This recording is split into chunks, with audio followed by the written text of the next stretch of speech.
بسم الله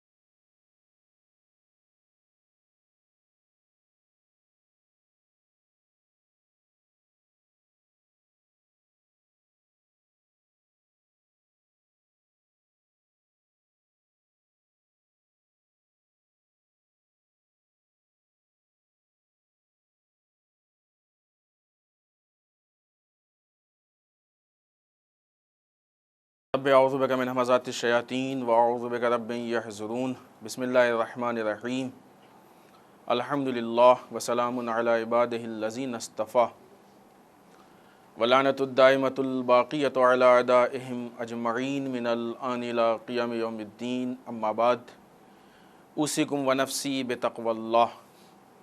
عزیزان محترم، ہر ہفتے کی طرح سب سے پہلے اپنے نفس اور آپ سب کو تقوی پروردگار کی طرف دعوت دیتے ہوئے، اس لیے کہ اگر انسان چاہتا ہے کہ اپنی زندگی میں دیندار بنے اور واقعی دینداری کو اختیار کرے تو اس کو یقیناً تقوی پروردگار اختیار کرنا پڑے گا۔ بغیر تقوی پروردگار کے انسان مکمل اور واقعی دیندار نہیں بن سکتا۔ یا دوسرے الفاظ میں یوں کہا جائے کہ اگر انسان کے پاس تقوی پروردگار ہے تو اس کی عبادت ہے اور واقعی عبادت ہے، لیکن اگر تقوی پروردگار انسان کے پاس نہیں ہے تو ممکن ہے کہ وہ عبادت جیسی کوئی چیز ہو، لگے کہ عبادت ہے لیکن واقعی عبادت نہ ہو۔ ابھی کل رات کی گفتگو جو مولا متقیان حضرت علی ابن ابی طالب علیہ السلام کا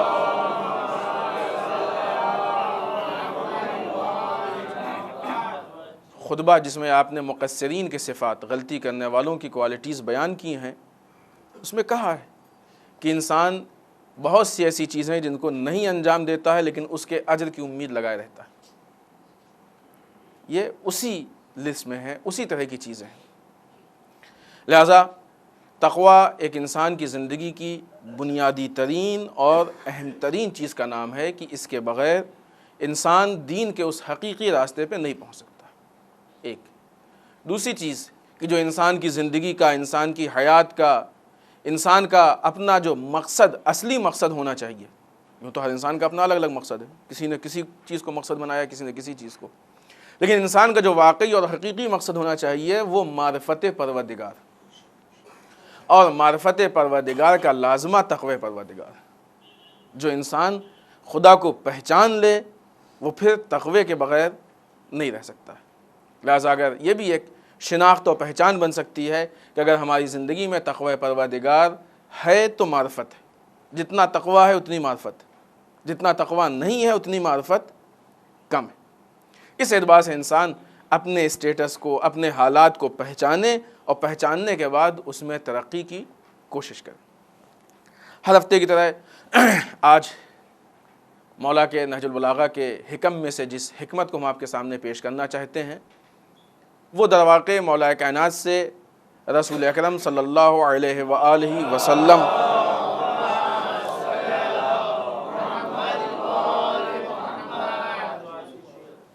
کی ایک حدیث کے بارے میں سوال کیا گیا۔ رسول نے ارشاد فرمایا تھا کہ غیروا الشیب ولا تشبہوا بالیہود، اپنی داڑھیوں پہ خضاب کر لو اور یہودیوں سے مشابہ نہ رہو۔ مولا سے رسول کے اس قول کے متعلق سوال کیا گیا کہ آپ کی اس پہ کیا نظر ہے، آپ کیا فرماتے ہیں؟ تو مولا کائنات نے جواب دیا کہ انما قال صلی اللہ علیہ وآلہ وسلم، کہ رسول خدا صلی اللہ علیہ وسلم نے اس کو جب فرمایا تھا یہ اس وقت کی بات ہے کہ جب دیندار کم تھے، دین کے ماننے والے دیندار کم تھے، لیکن آج اسلام کا دائرہ وسیع ہو چکا ہے، اسلام دنیا میں پھیل چکا ہے کافی حد تک، اسلام مضبوط ہو چکا ہے، آج اسلام اپنا سینہ ٹیک کے جم چکا ہے۔ یہ ایک محاورہ ہے، یہ مولا اپنے زمانے کی بات کر رہا ہے، آج کی بات نہیں، کہ آج اسلام اتنا مضبوط ہو چکا ہے، اس لیے انسان کو اپنی پسند کا اختیار ہے۔ اب انسان چاہے تو خضاب کرے، چاہے خضاب نہ کرے، یہ اختیار۔ لہٰذا جو وجوب کی صورت تھی وہ مولا نے ہٹا دی، کیونکہ رسول نے حکم دیا تھا کہ اپنی داڑھیوں کو تبدیل کر لو، خضاب کر لو۔ اور یہودیوں، دیکھیں اس حدیث میں اگر دیکھیں تو مجموعی طور پہ جو مین پوائنٹس ہیں وہ کم سے کم 4 پوائنٹس ہیں جو بہت واضح ہیں، اور اس حدیث سے کلیئر میسج ہم کو ملتا ہے۔ ہم ان 4 پوائنٹس کی طرف ایک ایک کر کے اشارہ کریں گے تاکہ کسی حد تک مفہوم ہمارے سمجھ میں آ جائے۔ سب سے پہلی چیز کہ جو اس حدیث سے ہم کو سمجھ میں آتی ہے وہ یہ، اور جو اس وقت کے حالات بتاتے ہیں۔ اس وقت یہودیوں میں خضاب کرنا عیب تھا، یہودی قوم خضاب نہیں کرتی تھی، ویسے ہی سفید داڑھی سفید بال، کیونکہ اگر یہودی خضاب کرتے ہوتے تو پھر مسلمان خضاب کر کے یہودیوں سے الگ نہ ہوتے، ان میں سے بھی کچھ خضاب والے ہوتے، کچھ بغیر خضاب کے ہوتے، اور یہ بھی خضاب والے ہوتے، تو بات فرق کی نہیں ہوتی۔ خضاب سمجھتے ہیں نا، خضاب وہ جب بال سفید ہو جائے تو ڈائی کلر اس طرح کی چیزیں کہ جس سے بال کو کالا کیا جائے، داڑھی ہو یا سر ہو، آج کل تو بہت یوز ہوتا ہے، اب تو اس کا مقصد وہ بھی نہیں رہ گیا، مقاصد اس کے بدل گئے ہیں۔ بہرحال تو اس وقت یہودیوں میں خضاب عیب تھا۔ دوسری چیز کہ جو دوسرا پوائنٹ اس حدیث سے بہت واضح طریقے سے سامنے آتا ہے وہ یہ کہ رسول خدا چاہتے ہیں کہ مسلمان اپنے کلچر سے پہچانا جائے، دوسروں کے کلچر سے نہیں پہچانا جائے۔ رسول کی جو حدیث ہے کہ اپنی داڑھیوں کو بدل لو، یعنی اس کو کلر کر لو، خضاب کر لو، یہ ایک حصہ۔ دوسرا حصہ، یہودیوں سے مشابہ اپنے آپ کو نہ بناؤ۔ مولا نے جس چیز کی تبدیلی کی ہے وہ تبدیلی یہ ہے کہ جو رسول نے حکم دیا تھا کہ داڑھیوں کے کلر کو چینج کر لو، داڑھیوں میں خضاب کر لو، جو وجوب کی حیثیت تھی وہ ختم ہو گئی، اب اختیار۔ لیکن جو رسول کا اس قول کا دوسرا حصہ ہے کہ اپنے آپ کو یہودیوں کو مشابہ نہ بناؤ، یہ حکم شریعت میں آج بھی باقی ہے۔ مسلمان کو وہ کلچر، وہ عادتیں، وہ چیزیں اختیار کرنے کا حق نہیں ہے جس کا تعلق دوسرے مذہبوں سے ہے، جو دوسرے مذہبوں کی پہچان، جو چیز دوسرے مذاہب کی پہچان ہے، دوسرے کلچر کی پہچان ہے، دوسرے لوگوں کی پہچان ہے، اس کو مسلمان اختیار نہیں کر سکتا ہے۔ 2 چیزیں اب دیکھیں، 2 طرح سے یہ چیز بیان کیا۔ ایک یہ کہ مسلمان نان مسلم کے کلچر کو جو ان سے مخصوص اختیار نہیں کر سکتا ہے۔ بہت سی ایسی چیزیں تھیں کہ جس کو بہرحال اب عام ہو گئی ہیں، جب وہ کسی دوسرے کلچر، دوسرے مذہب سے مخصوص تھیں تو ہم اس کو اختیار نہیں کر سکتے تھے، ہمارے لیے جائز نہیں تھی، یعنی حرام کی نو منزل تک تھی۔ اسی طریقے سے دوسری صنف یعنی مرد عورت اور عورت مرد کے لباس کپڑے ان چیزوں کو نہیں پہن سکتا، یہ جائز نہیں۔ لہٰذا کلچر کے اعتبار سے فرق ہونا چاہیے، اور اس کی وجہ ہے اس لیے کہ اسلام نے ایک اپنا مکمل کلچر ہم کو دیا ہے۔ ہمارے پاس کلچر نہ ہو تو ہم دوسرے سے مانگیں، اسلام نے اپنا مکمل کلچر دیا ہے۔ اب جب 2 کلچر ہمارے سامنے ہیں تو عقلی اعتبار سے بھی اگر آپ دیکھیں، لاجک اپنی لگائیں تو آپ کم سے کم یہ سامنے آئے گی بات، جب 2 کلچر ہیں تو 2 میں سے ایک صحیح ہوگا، ایک غلط ہوگا۔ اب مسلمان کیا فیصلہ کرتا ہے؟ جو کلچر اسلام لے کے آیا ہے وہ صحیح ہے، جو اس کے مقابلے میں ہے وہ صحیح ہے۔ آج دیکھیے آپ، ہمارے ملک میں جو کلچر دکھنے میں آتا ہے نہ وہ ہمارے مذہب کا کلچر ہے اور نہ ہمارے ملک کا کلچر ہے، اور جو لوگ سمجھدار ہیں، جن کی ذرا سی بھی آنکھ کھلی ہے، وہ اس چیز کو محسوس کرتے ہیں کہ اس کلچر کی وجہ سے کتنی خرابیاں پیدا ہو رہی ہیں، کتنی مشکلات پیدا ہو رہی ہیں، اور یہ چیز اب سامنے بھی آ گئی۔ انشاءاللہ دوسرے خطبے میں بھی ہم اس پہ بھی تھوڑی سی روشنی ڈالیں گے۔ یہ چیز سامنے آ گئی، واضح ہو گئی کہ اس کلچر سے کیا مشکلات پیش آ رہی ہیں۔ تو جب اسلام نے اتنا مکمل کلچر ہم کو دیا ہے تو اب دوسرے کلچر کو اختیار کرنا، اس کا مطلب کہ اسلامک کلچر کو مار دینا، ختم کر دینا۔ ہمارے پاس اپنا کلچر ہے نا، ہم کیوں دوسروں کلچر کو لیں؟ مالدار بھیک نہیں مانگتا ہے، فقیر بھیک مانگتا ہے۔ جو چیز ہوتی ہے اس کو انسان کسی سے نہیں مانگتا، جو نہیں ہوتی ہے وہ مانگتا ہے۔ لہٰذا مسلمان کو اس چیز سے منع کیا گیا ہے کہ وہ دوسروں کے کلچر کو اختیار نہ کرے، بالخصوص وہ کلچر جو دوسروں سے مخصوص ہے۔ توجہ کیجئے گا، اب یہاں پہ ایک ایک چیز کے مثال کی ضرورت نہیں ہے، توجہ کیجئے کہ ہماری لائف میں، ہماری زندگی میں، 24 گھنٹے کی زندگی میں، سال بھر کی زندگی میں، جو ہم زندگی اپنے گھر میں، آفس میں گزارتے ہیں، کتنی چیزیں ایسی ہیں کہ جو اسلامک کلچر ہیں اور کتنی چیزیں ایسی ہیں کہ جو یورپ اور امریکن کلچر، جو دوسروں کا کلچر، جو ہم نے دوسروں سے امپورٹ کیا. اور پھر اس کے بعد دیکھیں ہر چیز فکر سے ہوتی ہے. انسان جذبات میں آ کے، انسان غیر پرستی میں، غیر پرستی کہتے ہیں نا دوسرے جو کرتے ہیں وہ اچھا، ہماری ہر چیز خراب، دوسروں کی ہر چیز اچھی ہے، غیر پرستی ہے. یہ بہت زیادہ جذبہ پایا جاتا ہے. مارکیٹ میں وہ مال کی جو میڈ ان انڈیا ہوتا ہے وہ کم بکتا ہے، اور جس پہ فارن کی مہر ہوتی ہے زیادہ بکتا ہے. یہ غیر پرستی. انسان کوالٹی نہیں دیکھتا ہے، مہر دیکھتا ہے. اور بعض اوقات یہی ہوتا ہے کہ ہمارے ملک کا سامان باہر جاتا ہے اور وہاں کی مہر لگا کے پھر آتا ہے تو زیادہ بکتا ہے. یہ چیزیں حقیقت ہیں، آپ حضرات ہم سے بہتر جانتے ہوں گے. یہ غیر پرستی، یہ چیزیں غیر پرستی. اب آپ اس پہ غور کیجئے کہ جس کلچر کو ہم اختیار کر رہے ہیں وہ کلچر کیسا ہے؟ آیا ہمارے لیے مفید ہے یا نقصان دہ؟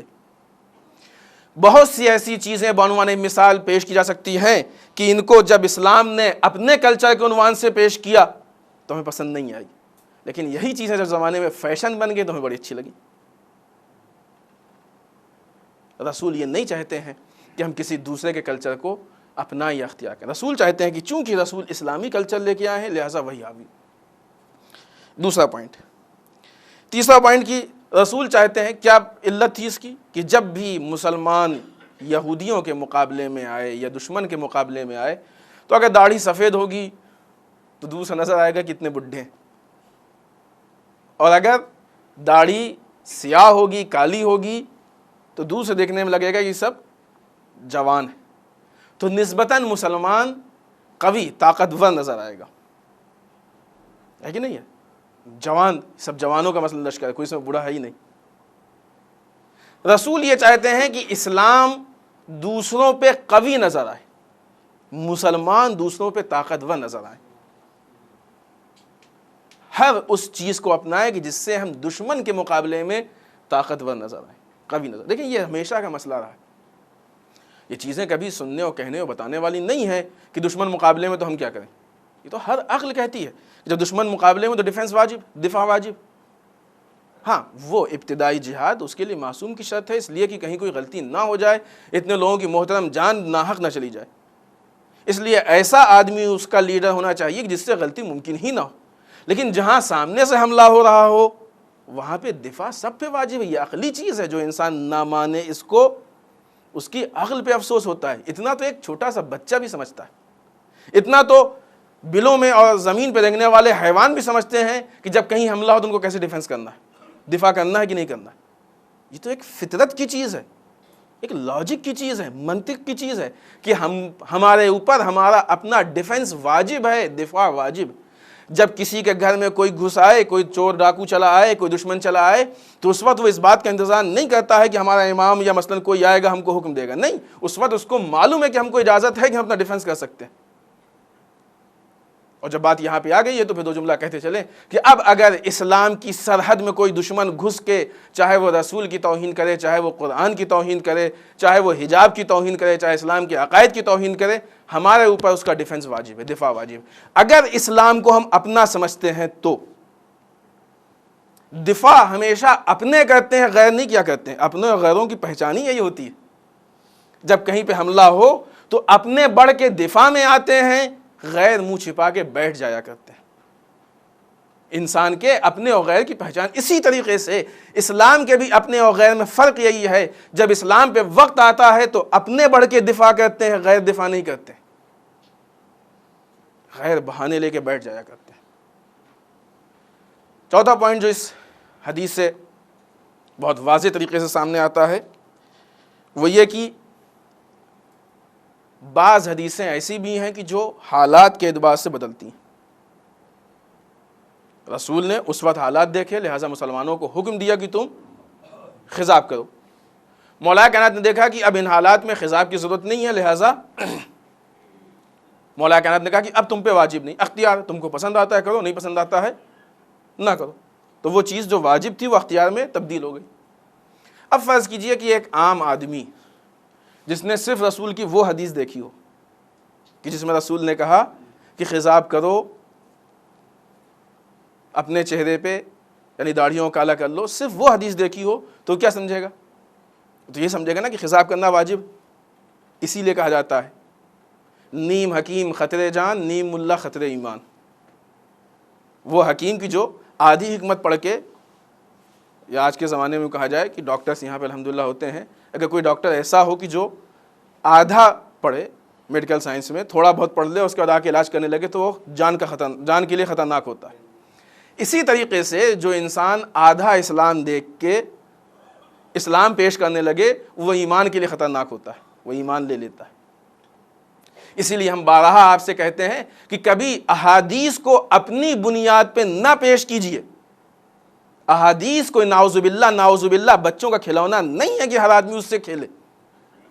بڑی بڑی نظر سامنے آتی ہیں، حدیث یہ کہتی ہے، حدیث یہ کہتی ہے، حدیث صحیح ہے کہتی ہے حدیث، لیکن پہلے انسان کے اندر حدیثوں کو سمجھنے کی صلاحیت تو ہونی چاہیے. ابھی اگر انسان سے پوچھا جائے کہ آپ یہ بتائیں کہ حدیثیں کن کن زمانوں سے گزری ہیں، تو انسان کو شاید صحیح سے یہی نہیں معلوم. حدیث پہ کس طریقے کے خطرے ہوئے انسان کو نہیں معلوم. حدیثوں سے کیسے کھیلا گیا انسان کو نہیں معلوم. حدیثوں میں کیسے تبدیلی پیش کی گئی انسان کو نہیں معلوم. کون لوگ حدیث کے دشمن تھے نہیں معلوم، کون حدیث کے دوست تھے نہیں معلوم، لیکن حدیث بیان کر رہا ہے. کس آدمی نے اس کو حق دیا حدیث بیان کرنے کا جس کو کچھ نہیں معلوم؟ عزیزان محترم، علم دین علم لینگویج میں نہیں ہے. علم دین عربی لینگویج کے جاننے میں نہیں ہے. علم دین الگ چیز ہے، عربی کا ایک لینگویج. اگر عربی جان لینے والا عالم دین ہوتا تو عرب میں کوئی جاہل نہ ہوتا، سب عربی جانتے تھے. جیسے آج ہے نا، بہرحال ایک معیار ہو گیا نہیں معلوم. انگلش لینگویج پڑھے لکھوں کی پہچان ہو گئی. انگلش لینگویج پڑھے لکھوں کی پہچان. تو امریکہ میں کوئی جاہل نہیں، یورپ میں کوئی جاہل نہیں. نہیں، لینگویج الگ چیز ہے، علم الگ چیز ہے. لینگویج ذریعہ ہے علم کو منتقل کرنے کا، علم کو ٹرانسفر کرنے کا. عربی لینگویج علم نہیں ہے، عربی لینگویج ذریعہ ہے علم کو حاصل کرنے کا، اس کو پڑھ لینے کا.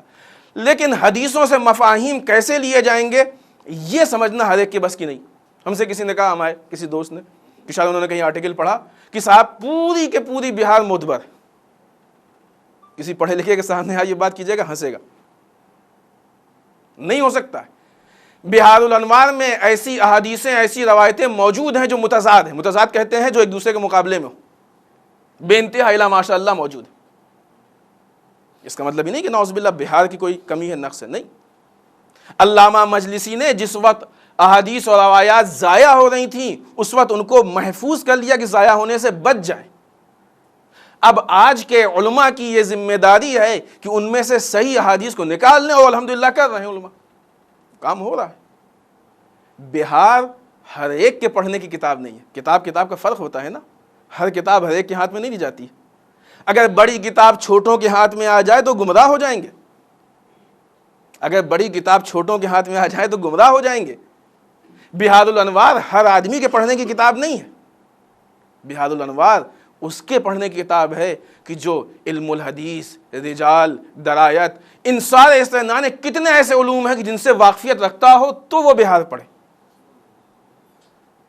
بڑی کتابیں ہیں، بڑی روایتیں ہیں بہار میں. خالی یہ کہہ دینا، اسی لیے ہم نے آپ سے شاید کہا ہے کسی موقع پہ، بہت آسان ہو گیا انسان دینداری کے لیے. اب حدیث مل گئی، فوراً اس کو ٹائپ کیا اور SMS کر دیا، سمجھتا ہے کہ ہم نے دین کا ایک خدمت انجام دے دی. نہیں، آپ کی جو فیلڈ ہے اسی سے آپ دین کی خدمت انجام دیجئے. دین کی خدمت انجام دینے کے لیے صرف حدیث نہیں ہے، صرف قرآن نہیں ہے. ہر فیلڈ سے آپ دین کی خدمت انجام دے سکتے ہیں. اپنی فیلڈ میں کوشش کیجئے کہ آپ اس سے دین کی خدمت کیا انجام دے سکتے ہیں. مثال دیں ہم آپ کو، ڈرائیونگ ہے. جب تک انسان پوری ڈرائیونگ نہیں جانتا اس وقت تک نہیں بیٹھتا ہے ڈرائیونگ سیٹ پہ، ہے نا. ایک انسان کو صرف اتنا معلوم ہو گیا کہ ایکسیلیٹر دبانے سے گاڑی آگے بڑھتی ہے. اب وہ یہ چاہے کہ صاحب اتنا کام تو ہم کر ہی سکتے ہیں. جب بریک کی ضرورت آئے گی، گیئر چینج کرنے کی ضرورت آئے گی تو کسی دوسرے کو بلائیں گے. فی الحال اتنا تو ہم کر ہی سکتے ہیں، اور بیٹھ جائے وہ، کیا ہوگا؟ اگر یہ انسان ڈرائیونگ سیٹ پہ بیٹھ جائے تو کیا ہوگا؟ 2 قدم نہیں بڑھے گا، ایکسیڈنٹ ہو جائے گا. اسی طریقے سے وہ لوگ جو دین کی 2 باتیں جاننے کے بعد دین دینا چاہتے ہیں، وہ ایکسیڈنٹ تو کر سکتے ہیں، دین کی تبلیغ نہیں کر سکتے. اگر دین کی تبلیغ کرنا ہو تو پھر پورے دین کو حاصل کیجئے. دین کی سیاست کیا ہے، دین کہنا کیا چاہتا ہے، دین کی پروگرامنگ کیا ہے، مسائل کیا ہیں، اچھائیاں کیا ہے، کن برائیوں سے، ساری چیزیں اس میں سب کچھ ہے. بہت سارے علوم، یہ عالم دین یوں ہی عالم دین نہیں بن جاتا جا کے حوضے سے مس ہو گیا اور کچھ دن رہ لیا اور نہیں، پڑھتا ہے وہاں پہ 10 12 سال 15 سال 20 سال 25 سال، خدا جس کو جتنی توفیق دیتا ہے اتنا جا کے اپنی وقت کو اپنی زندگی کو وہاں لگاتا ہے. پھر اس کے بعد وہ اب یہ بیچارہ وہاں پہ 15 سال 20 سال پڑھ کے آیا، یہ آپ کو علم دین، یہ دین دے رہا ہے، اور ایک آدمی نے صرف 4 کتابیں پڑھ لی، 4 آرٹیکل پڑھ لیے، وہ دین دے رہے ہیں. سوچیے یہ کیسے ممکن ہے؟ یہ تو ہر انسان جانتا ہے کہ جس چیز کو لینا ہو ہمیں اسی دکان پہ جانا ہوتا ہے. سبزی کی دکان پہ سونا نہیں ملا کرتا ہے، لیکن آپ کی ضد ہے کہ نہیں ہم کو سونا سبزی کی دکان سے چاہیے، خلاف فطرت. لہذا حدیث ایک مکمل علم ہے. ہر آدمی اس میں اگر ہاتھ ڈالنے کی کوشش کرے گا تو ممکن ہے کہ نقصان ہو جائے، اور بڑے بڑے نقصانوں کے چانسز ہیں. لہذا جب تک علماء کی رہنمائی نہ ہو اس وقت تک علمی یا مذہبی ایکٹیویٹیز سے پرہیز کیا جائے، تاکہ کہیں ایسا نہ ہو کہ دین کے نام پہ انسان کو بہکانے کی طرف، یا انسان بہک جائے غلطی سے. جان بوجھ کے یقیناً کوئی نہیں کرے گا، یقیناً جو بھی کرتا ہے وہ خلوص میں کرتا ہے، اخلاص میں کرتا ہے، دین کی خدمت کے لیے کرتا ہے. سوچئے کہ کتنی بڑی مشکل ہوگی کہ جو کام ہم خدمت کے لیے انجام دینا چاہ رہے ہوں وہ مخالف سمت میں چلا جائے. ہر انسان کی اپنی ایک فیلڈ ہوتی ہے، ایک اپنا راستہ ہوتا ہے، اس پہ چلے اور اس راستے سے دین کی خدمت کرے، وہ زیادہ بہتر ہے، اور وہی دین کے لیے فائدہ مند اور مفید ہے. تو یہ حدیث کی جس میں رسول نے ارشاد فرمایا کہ اپنے داڑھیوں کو خضاب کرو، اس کے رنگ کو بدل لو، اور یہودیوں سے مشابہ نہ رہو. تو ظاہر سی بات ہے کہ مولا کائنات نے پھر وہ تھوڑی سی ڈھیل دے دی کہ نہیں اب تم کو اختیار ہے، تم چاہو تو اپنے اعتبار سے، اگر پسند آئے خضاب کو، نہیں آتا نہیں کرو، تمہارے لیے کوئی ضروری نہیں ہے. تو ایک ڈھیل دے دی گئی ہے. اس سے کم، یہ جو کم سے کم 3 4 میسج ہم نے آپ کے سامنے پیش کیے ہیں، آپ کو احساس ہوگا کہ احادیث کن نزاکتوں سے گزرتی ہیں اور کن حالات سے گزرتی ہیں. لہذا اس کے اعتبار سے ہم دین کو حاصل کر کے اور اس پہ عمل کرنے کی کوشش کریں. بسم اللہ الرحمن الرحیم. انا اعطیناک الکوثر فصلی لربک وانحر ان شانئک هو الابتر.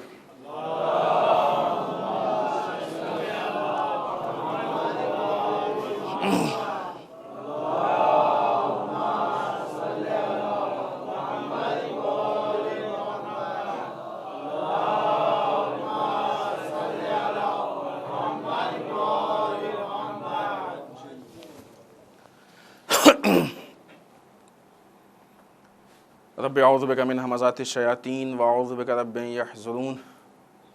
بسم اللہ الرحمن الرحیم. الحمد للہ الذی لا یبلغ مدحتہ القائلون ولا یحصی نعماہ العادون ولا یودی حقہ المجتہدون. اللہم صل وسلم علی صاحب الدعوۃ النبویہ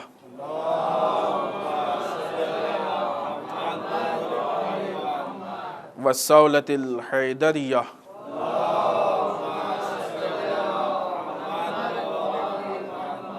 والعصمت فاطمیہ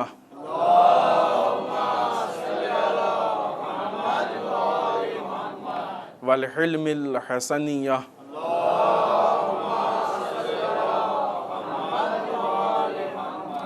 والشجاعت الحسینیہ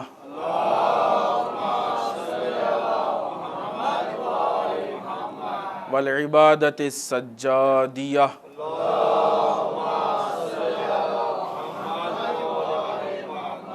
والآثار الباقیہ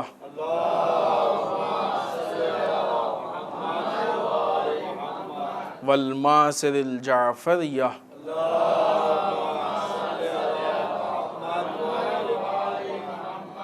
والعلوم الکاظمیہ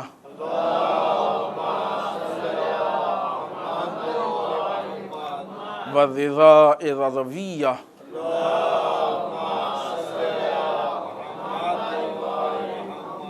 والجود التقویہ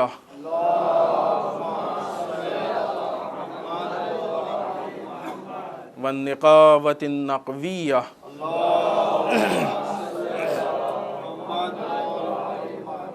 والہیبۃ العسکریہ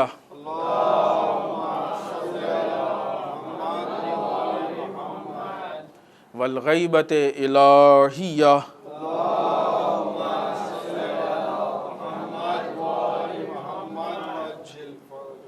ولعنت الدائمۃ الباقیۃ علی اعدائہم اجمعین من الآن الی قیام یوم الدین، اما بعد۔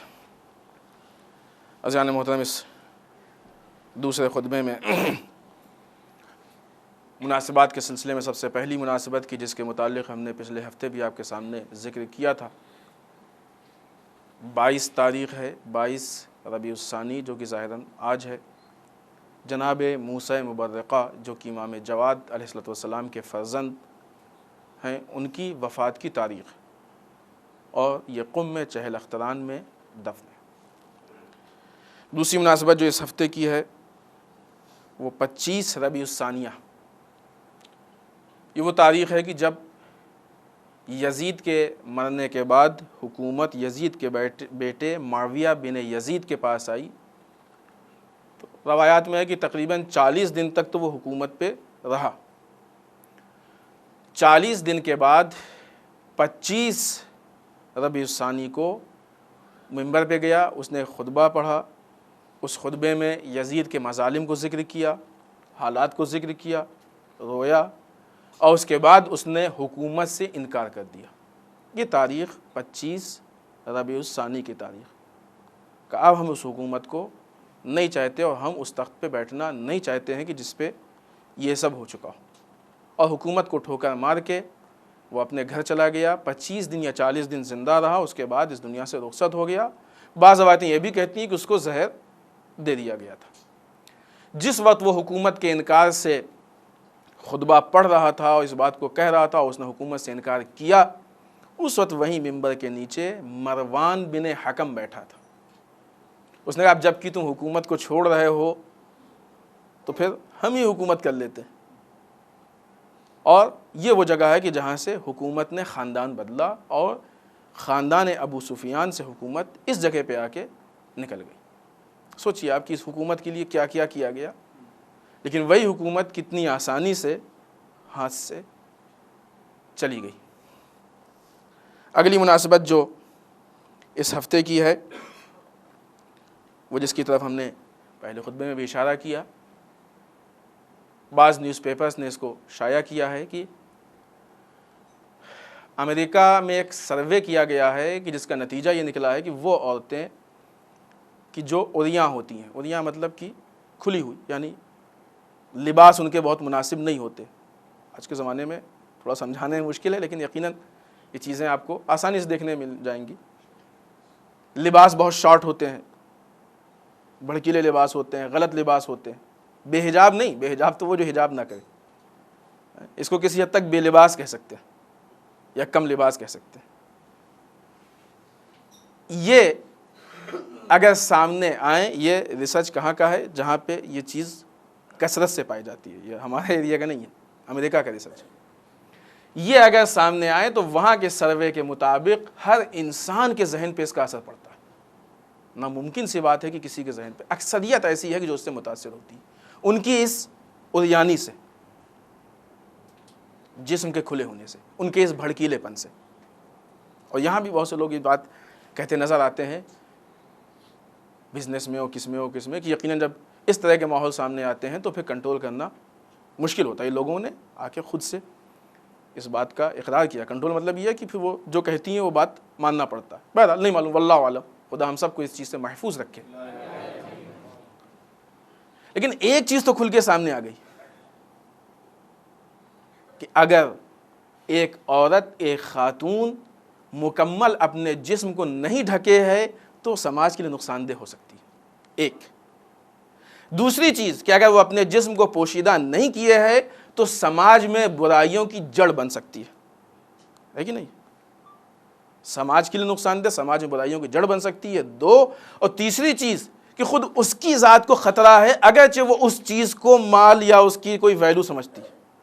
ایک خاتون کی عفت، خاتون کی عزت، خاتون کی پاکیزگی اس کے لیے سب سے بڑا سرمایہ ہوتا ہے، اور سب سے بڑی چیز ہوتی ہے، بشرطے کہ محسوس کرے۔ اگر محسوس نہ کرے تو کوئی چیز نہیں ہے وہ، یہ احساس پہ۔ جو انسان مال کی ویلیو جانتا ہے وہ اس کو چھپا کے تجوری میں رکھتا ہے، جو نہیں جانتا ہے ہو سکتا ہے لٹا بھی دے۔ تو یہ جاننے اور نہ جاننے پہ۔ تو کم سے کم اتنا تو معلوم ہوا کہ خاتون کے اگر جسم کھلا ہوا ہو، جسم عیاں ہو، عریاں ہو، تو اس کے کتنے نقصان، اور نہ ایک فہرست ہے، جسم کے ظاہر ہونے کی ایک پوری فہرست ہے، کتنے نقصان ہو سکتے۔ اب آپ بتائیے کہ اگر اسلام نے کہا ہے کہ خاتون کو اپنے جسم کو ڈھانکنا چاہیے تو کیا غلط کہا؟ اسی خطرے سے اسلام بچانا چاہتا ہے۔ آپ نے اس میں 2500 الزام لگایا کہ صاحب وہ قید ہو جاتی ہے، محدود ہو جاتی ہے، یہ ہو جاتی ہے۔ کس نے کہا قید ہو جاتی ہے؟ کس نے کہا محدود ہو جاتی ہے؟ ایک لباس ایک خاتون کے لیے اس کی سیکورٹی، اس کی حفاظت کا ذریعہ، اور جو چیزیں جن پہ خطرہ ہوتا ہے وہ بغیر سیکورٹی کے، بغیر حفاظت کے نہیں نکلتی ہیں گھر سے۔ کبھی آپ نے دیکھا ہے کوئی منسٹر اپنے گھر سے یوں ہی نکلا ہے بغیر سیکورٹی گارڈ کے؟ کوئی وی آئی پی یوں ہی نکلا ہے؟ کتنے لوگ ہیں جن پہ کروڑوں روپے خرچ ہوتے ہیں، کروڑوں ڈالر خرچ ہوتے ہیں سیکورٹی کے لیے۔ ایک خاتون کی سیکورٹی کے لیے اگر ایک حجاب آ گیا تو کیا مشکل ہے آپ کو؟ جس طریقے سے وہ بغیر سیکورٹی کے نہیں نکل سکتے، بینک کا پیسہ بغیر سیکورٹی کے بینک سے نہیں نکل سکتا ہے، آپ کے گھر کے زیورات بغیر سیکورٹی کے گھر سے نہیں نکل سکتے ہیں، اسی طریقے سے یہ خاتون ان چیزوں سے کہیں زیادہ قیمتی ہے جو بغیر سیکورٹی کے گھر سے نہیں نکل سکتی۔ سیکورٹی کسی چیز کو محدود نہیں کرتی ہے بلکہ اس کو محدود گھر سے باہر نکالنے کے لیے راستہ فراہم کرتی ہے۔ لہذا حجاب کسی خاتون کو محدود نہیں کرتا ہے بلکہ گھر کی محدودیت سے باہر نکالنے کے لیے آزاد کرتا ہے۔ حجاب محدودیت کا نام نہیں، حجاب آزادی کا نام ہے۔ تو پھر کیسے کسی نے کہہ دیا کہ حجاب سے خاتون محدود ہو جاتی ہے؟ یہی چیز جو آپ نے آج ریسرچ کیا ہے یہ اسلام بہت پہلے، کم سے کم اب تو مان لو کہ اسلام غلط نہیں کہتا ہے۔ خوب ہمارا تو عقیدہ ہے اور یقینی ہے اور صحیح ہے، اس میں کوئی شک نہیں۔ نانے کب سے اسلام کے احکام پہ ریسرچ اور سروے اور کیا ہو رہا ہے۔ جو چیزیں اسلام نے 1400 سال پہلے بیان کر دی ہیں، آج انسان اپنے تجربات اور ریسرچ سے وہاں تک پہنچ رہا ہے۔ اسلام نہیں چاہتا تھا کہ ان بنیادی چیزوں پہ ریسرچ اور سروے میں اپنا وقت ضائع کریں۔ ایک لمٹ تک ہم آپ کو علم دیے دے رہے ہیں، اس کے آگے آپ بڑھیں تاکہ ترقی کے راستے کھلے ہوں۔ یہ انسان کی حماقت ہے کہ اس میں محدود رہ کے اسی میں اپنا وقت ضائع کرنا چاہتا ہے۔ اب جب یہ معلوم ہو گیا کہ یہ عریانی، یہ بے پردگی، بے لباسی سماج کے لیے نقصان دہ، تو اب تو کم سے کم ہیومن رائٹ اگر ہے اور ہیومن رائٹ اگر اس بات کو سمجھ رہا ہے کہ یہ سماج کے لیے نقصان دہ ہے، تو اب تو کم سے کم حجاب، ایک طرف سے یہ بھی بات قبول کی جا رہی ہے کہ خاتون کا بے پردہ ہونا نقصان دہ ہے، اور دوسری طرف سے حجاب پہ بین بھی ہے کہ نہیں؟ یہ کیسی متضاد چیزیں ہیں؟ یہ کیسی ایسی ضد کی چیزیں ہیں کہ جو ایک دوسرے کے ضد میں ٹکراؤ میں آ رہی ہیں۔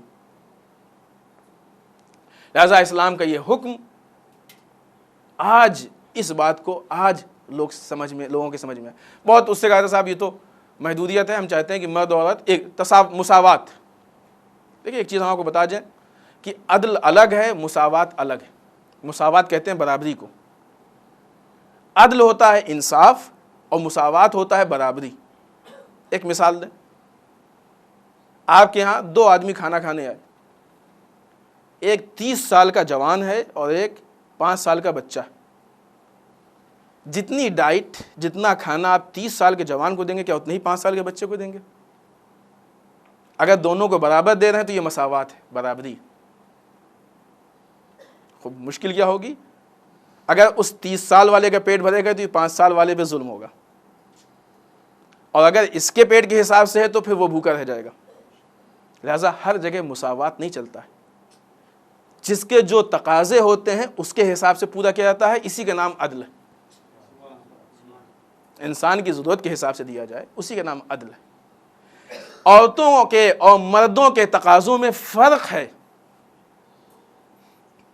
چونکہ تقاضوں میں فرق ہے لہٰذا دونوں کے لیے قانون بھی الگ ہے، اور اسی لیے کہ چونکہ قانون الگ، لوگ کہتے ہیں صاحب آپ نے تو مساوات نہیں کیا، دونوں کو الگ کر دیا۔ یہی آپ بھی کر رہے ہیں تھوڑے سے فرق کے ساتھ، یہی آپ بھی کر رہے ہیں، خدا فرق نہیں۔ ہم نے بھی مساوات نہیں دیا اور آپ بھی نہیں دے رہے ہیں، اس لیے کہ جس لباس میں ایک خاتون سامنے آتی ہے اس لباس میں مرد نہیں آیا کرتے۔ اب دیکھیے مرد پورا سوٹ پہنے ہوئے ہوتا ہے، اور عورتوں کا بیشتر جسم کھلا ہوا. کیوں نہیں؟ مساوات کیوں نہیں یہاں پہ؟ آپ بھی اتنا ہی پہن کے آئیے جتنا عورتیں پہن کے آ رہی. اس کا مطلب کہ مساوات کے آپ بھی قائل نہیں ہیں. جس چیز کے آپ قائل نہیں ہیں اس کا ہم سے تقاضا کیوں ہے؟ اس کا مطلب کہ ہر انسان کے تقاضے کے اعتبار سے فیصلہ ہوتا ہے. اب یہاں پہ جو آپ کا سروے ہے اور جو حالات اس کے حساب سے خاتون کا تقاضا یہ ہے کہ اس کا جسم جتنا پردے میں رہے، حجاب میں رہے، اتنا بہتر ہے. اور مرد کو ایک لمٹ تک حجاب کہا گیا، اس کے علاوہ اس کو اختیار ہے. چونکہ یہ لیٹسٹ ایک خبر تھی، نیوز تھی، لہذا سوچا کہ کچھ جملے اس پہ پیش کر دیے جائیں. اگلی چیز جو اس ہفتے سے متعلق ہے، آپ نے بھی سنا ہوگا کہ ابھی انڈیا گورنمنٹ نے اس بات کا اعلان کیا ہے کہ سلمان رشدی ملعون انڈیا میں آ رہا ہے. کیا آپ کو یہ نہیں لگتا ہے کہ مسلمان کے جذبات سے کھیلا جا رہا ہے؟ ابھی تو کچھ دن پہلے کی بات ہے، جب اس کو راجستھان آنا تھا تو مسلمانوں نے احتجاج کیا اور اس کا سفر کینسل ہوا. ابھی تو لوگ اتنی جلدی نہیں بھولے ہیں نا. پھر کیا وجہ ہے کہ اتنی جلدی پھر دوبارہ اس کے سفر کی پروگرامنگ ہو گئی؟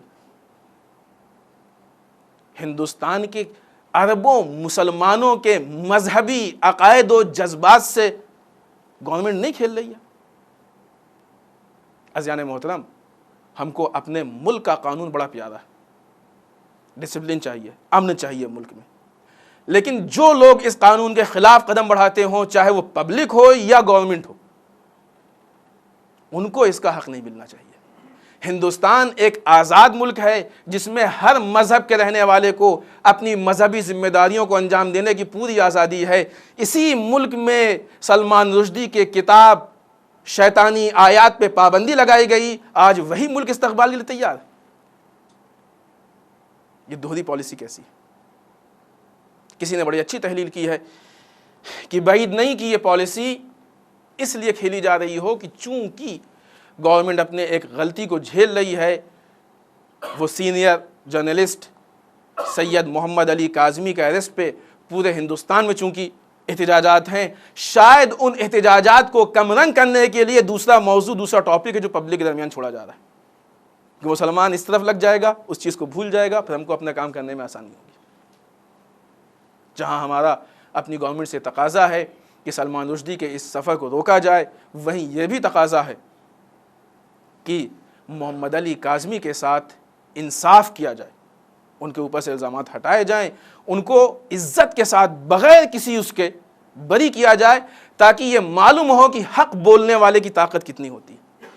اس تفصیلات کے لیے موقع نہیں ہے، اور آپ کو معلوم بھی ہے کہ کیا حالات تھے اور کس بنیاد پہ. خود گورنمنٹ اس کے پہلے ان کی معیت تھی، اس سے پہلے، اس کیس سے پہلے گورنمنٹ نے خود تائید کی تھی کہ ان کا کریکٹر ایک دم صحیح. آخری چیز ان مناسبات میں سے، ابھی گزرے ہوئے سے شنبے کو، منگل کو 13 مارچ کی تاریخ، اس دن مسجد امام رضا علیہ الصلوۃ والسلام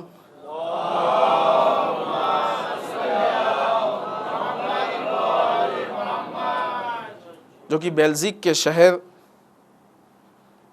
پروکیسل میں واقع ہے، اس میں حجت الاسلام مولانا عبداللہ دہدوے، ان کو جو کہ اس مسجد کے امام جماعت تھے، ان کو وہاں زندہ جلا دیا گیا. مسجد میں پیٹرول پھینکا گیا، پھر اس کے بعد وہ بم کی جو آگ پھیلاتے ہیں وہ بم پھینکے گئے مسلمانوں کے ساتھ. یہ عالم دین پیش نماز جو کہ واقعاً ایک عالم دین تھے، حوض علمیہ قم کے فارغ تھے، پڑھے ہوئے تھے، معمم تھے، صاحب امامہ تھے، یہ اس مسجد میں زندہ جل گئے. اب دیکھیے کون سا ایسا دن گزرتا ہے کہ جس دن ایسی ظلم کی داستان نہیں ہوتی. کتنے بچے، کتنے علماء، کتنی شخصیات، کب تک ان کے خون سے ہولی کھیلی جائے گی؟ کب تک ان کی جان کی ویلو نہیں ہوگی؟ عزیزان محترم، یہ واقعی لمحہ فکریہ سوچنے کی بات ہے انسان کے لیے، ہر انسان کے لیے سوچنے کی بات ہے. جس طریقے سے جو شخصیات ہوتی ہیں، وہ شخصیات ایک فرد نہیں ہوتی ہیں، شخصیات کے لیے کہا گیا یہ قوم ہوتی ہے، جماعت ہوتی ہے. کیوں؟ اس لیے کہ یہ ہمارا سرمایہ ہے، ان پہ ہم نے خرچ کیا ہے، ان کو اس لائق بنایا ہے. اب اس بات کا موقع تھا کہ ان سے وہ رزلٹ لیں. ایک عام آدمی مر جائے الگ، لیکن وہ آدمی کہ جس نے کسی حد تک ایجوکیشن، ڈپلومے، ان چیزوں کو حاصل کر کے اب وہ اس لائق بنا ہے کہ قوم کو یا اپنے ملک کو یا اپنے سماج کو فائدہ پہنچائے، اس کو مارا جائے تو یہاں شخص کے ساتھ ساتھ شخصیت بھی مرتی اور یہاں پہ فکر کھل کے سامنے آتی، اور پھر ایسے موقع پہ سمجھ میں آتا ہے کہ کس کی کیا فکر ہے. بہرحال احتجاجات ہو رہے ہیں، ان ساری چیزوں کو نگاہ میں رکھتے ہوئے کوششیں ہو رہی ہیں. ہم سب کی ذمہ داری ہے کہ ان احتجاجات میں شرکت کر کے اپنی آواز کو پہنچائیں اور صحیح راستے سے اپنے قانون کے دائرے میں رہتے ہوئے اپنی آوازوں کو لوگوں تک پہنچانے کی کوشش کریں تاکہ حق و انصاف کو طلب کر سکیں. آئیے بارگاہ پروردگار میں دعا کرتے ہیں، پالنے والے ہم سب کو اعمال صالحہ کی توفیق عنایت فرمائے. بار الہ اعمال قبیحہ سے محفوظ رکھ. بار الہ ہمارے گناہوں کو بخش دے. بار الہ ہمارے مرحومین کو بخش دے. پالنے والے اسلام و مسلمین کی حفاظت فرما. بار الہ دشمنان اسلام کو نیست و نابود کر دے. بار الہ جو بیماروں نے شفائے کامل و عاجل عنایت فرما. بار الہ جو بے روزگار ان کو روزگار عطا فرما. بار الہ جو برسر روزگار ان کی روزی میں خیر و برکت عطا فرما. بار الہ جو پریشان حال ان کی پریشانیوں کو دور فرما. بار الہ جو لاولد ان کو اولاد صالح عنایت فرما. بار الہ جو صاحب اولاد ان کی اولاد کو نیک و صالح بنا. بار الہ جو امتحانات میں مشغول ان کو کامیابی عطا فرما. بار الہ ہمارے علماء کا سایہ ہمارے سروں پہ باقی رکھ. بار الہ رہبر و مراجع کو طول عمر عنایت فرما. بار الہ امام کے ظہور میں تعجیل فرما. ہمیں ان کے اعوان و انصار میں شریک ہونے کی توفیق عنایت فرما. ربنا تقبل منا انک انت السمیع العلیم. بسم اللہ الرحمن الرحیم. قل هو اللہ احد اللہ الصمد لم یلد ولم یولد ولم یکن له کفوا احد.